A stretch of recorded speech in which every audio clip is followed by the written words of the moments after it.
Hey guys, welcome back. Zack Scriven here, and welcome to step 3 of the home buying series, writing offers. So, step 1, you got pre-approved. Step 2, you found a home that meets your must-have criteria, and it really checks all the boxes, so to speak. It's not your forever home, it's not your perfect home, but it's a home that is meeting your needs enough to where you're ready to write that offer. And again, you're not emotionally attached that if you lose this home, it's the end of the world, because there is always a possibility that when we write an offer, someone could write a better offer, best offer that we can for the best home that we can. And obviously this is an important step to actually get to your end goal, which is to get a home.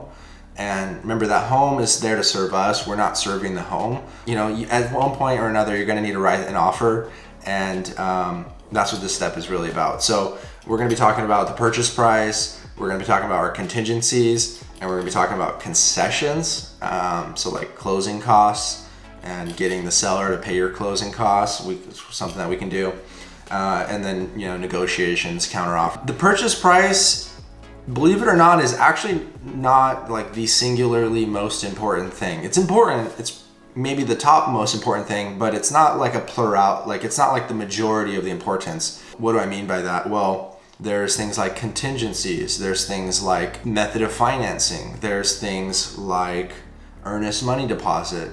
All of these things together create a offer package. And the sellers, when we're writing the offer, what I'm going to do is contact the listing agent and really get an idea and understanding of what the seller's motivation are. Are they looking to move like as quickly as possible? And so they're looking for low contingencies and like just a quick close so they can get out of their home, and they're not necessarily like waiting to get the best price? Or is this seller completely fine with waiting for months and just waiting to get that perfect high offer to get the most amount of money? Those are two very different scenarios. And if we go in blindly without knowing what the seller's motivations are, and we just write an offer, we're going to be wasting not only my time, but also wasting your time, wasting the listing agent's time, and the seller is just going to laugh at our offer. So the seller's motivations are really important. And there's really, two sides of the spectrum here. We got low, or like slow and high, or we got high and low. All right, so we really have we have a spectrum. So we have two sides. One is they're really slow, but they want a high offer. So they're really slow moving. They're not really looking to move quick. On the other end of the spectrum is they want to move quick, which means they're going to be a low. They're going to accept a lower offer, maybe even below asking price if it's a cash offer and a quick close. Sellers' motivations are really important, and that's gonna impact what our offers are. So the seller's motivation is really important, and that's going to impact what our offer is. And we might come to find out that based on the seller's motivations, it might not even make sense for us to write an offer.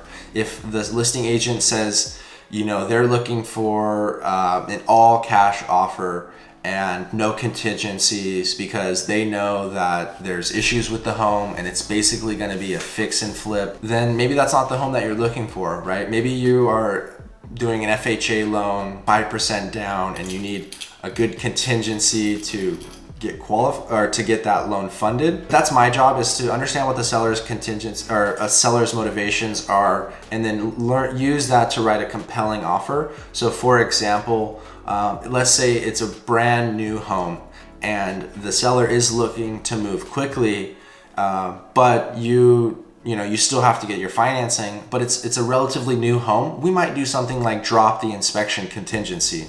So why would we do that? Well, that's not to say that we can't get the home inspected.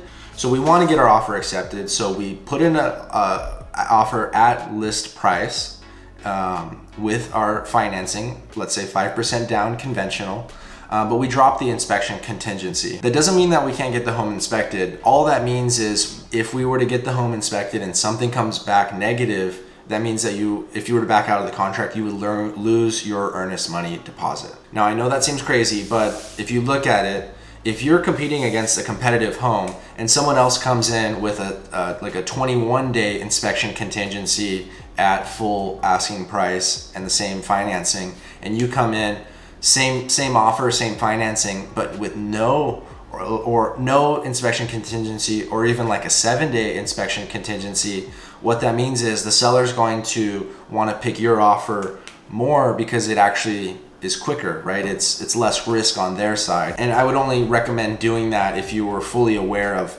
the repercussions of that. So, we're going to talk about contingencies. I know I said that before. We're going to talk about contingencies here in a second. The risk on your part is, like I said, if the inspection does come back bad, then there's no contingency for you to cancel the deal. So a contingency is basically a reason to back out of the offer and get your earnest money deposit back. Think of it as a free pass, or you can back out of the offer. The offer is contingent upon these things, and typically there's 3 main contingencies. There is your appraisal contingency, there is your inspection contingency, and there's your financing contingency. So the appraisal contingency is when you write the offer, the loan company is going to want to make sure the value of the home is what the seller is actually selling it for, because they don't want to loan more money for a home that's actually not worth that. As you guys can remember, in 2008, what happened is the home prices just went like this, and lenders were lending out money for homes that weren't really worth that, and they lost their butts. The loan company is going to hire an appraiser, appraise the value of the home, and let's say the value of the home is, the market value or the listing value is $400, and that's what we're offering. But the appraiser comes back and say, hey, based on comparable sales of this home, we really only think it's worth $390. So now there's a couple things that we could do in that scenario. If we have an appraisal contingency, you can back out of the offer without any recourse on their part. You can get your money back, and we can go find another home. Or we can negotiate with the sellers and say, hey, well, we think that then $390 would be a good, that'd be a good price then. And they might come back with like $395. Okay. So let's say they do that. Let's say we counter with $390, they counter back with $395. So we're left with the choice of, we can either still back out, or we can come up with that extra $5,000. The loan company is only going to loan up to the $390. Well, you say, well, I'm already putting the 3.5% down. Yes, or the 5% down. Well, yeah, that's only going up to the $390 though. So because the loan to value ratio is going to be 95% loan, 5% down, up to the $390, whatever it appraises for. So you'd have to come up with that extra $5,000, and that's something that you could consider doing. So that's why you have a really good sized down payment, so you're more flexible in that scenario. But anyways, that's the appraisal contingency. The inspection contingency is pretty self-evident. Once you put the offer in on the home, we can hire an inspection company. It's anywhere from $200, $300, $400, $500 to get an inspector. I'll give you guys a list of names, or 1 or 2 to actually, we can use. That's going to come back with a big list of items of things wrong with the home. And these may not be deal breakers, but if there are any large ones, like let's say the roof is bad or the AC needs to be replaced, those are things that, because of the inspection contingency, we could back out of the offer if it's too large. Or we can use that to negotiate. So there's really three things that could happen with like an inspection contingency. We can either have the seller repair it, we can have the seller replace it, or we could have it remunerated, which means, let's say the AC is going to cost $2,500. Well, we can have that taken off of the purchase price, or added back in as a credit at closing. So that's a couple different options. But having that inspection contingency means that you're safe when you're going into it. Again, these are all contingencies that you can drop. So you might drop the appraisal contingency if you are certain that it's going to appraise for what it's going to appraise for. I can't make that call because I'm not an appraiser, but we can use our best judgment to know if that's the best move. The inspection contingency, if it's a really old home and I know that the area has problems with sewage and we really want to get the sewer inspected, then dropping the inspection contingencies may not be the best idea. But if it's a newer home, and I've sold a lot of homes in that area, and I have a good idea of what that home's already gonna have issues with, and we're comfortable with fixing that, or you're comfortable with any surprises, that's a risk that you guys are gonna have to make the decision if you're willing to take. And then the last but not least is the financing contingency. So even if you get pre-appraisal, or if you get pre-approved for your loan, sometimes there's things that could happen. You know, you might lose your job, and in which case the the lender's not going to want to lend you that money anymore.